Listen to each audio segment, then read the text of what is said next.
Was his witness true or not? You know, there are so many verses in the Bible that seem to contradict one another, and as a result of that, it gives occasion to the critics of the Bible to call into question the authenticity and the legitimacy of the Scriptures.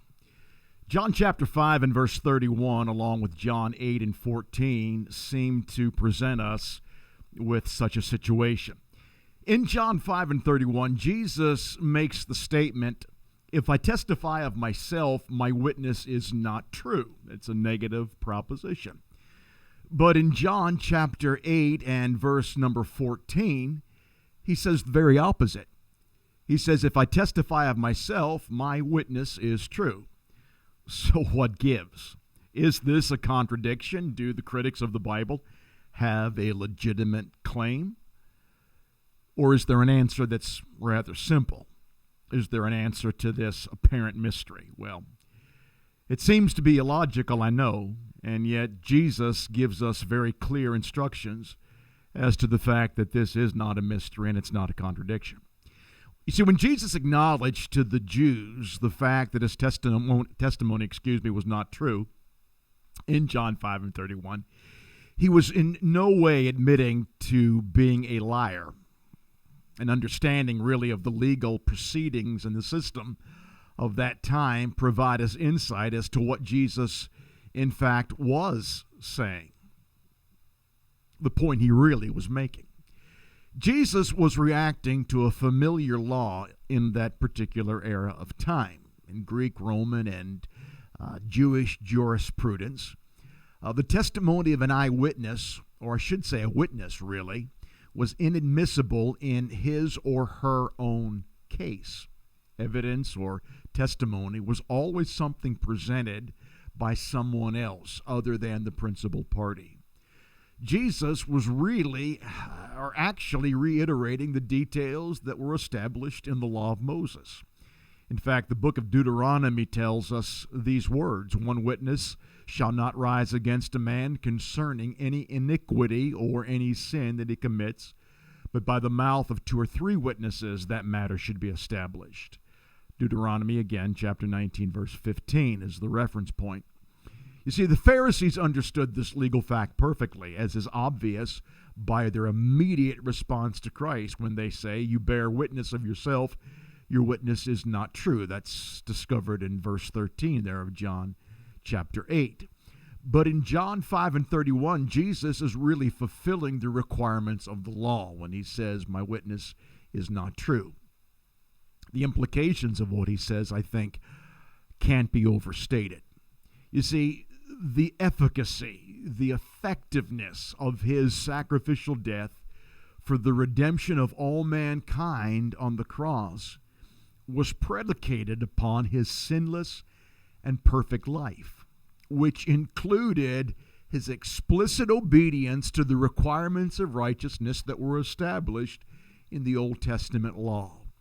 So his statement then in John 5 and 31 points to the impossibility of anyone's testimony being accepted on the basis of their own word. The evidence in the trial regarding his deity would have been deemed totally inconclusive without corresponding eyewitness testimony. Jesus appreciated this judicial reality, and the attending audience in his mind had the right to demand greater evidence than just his word.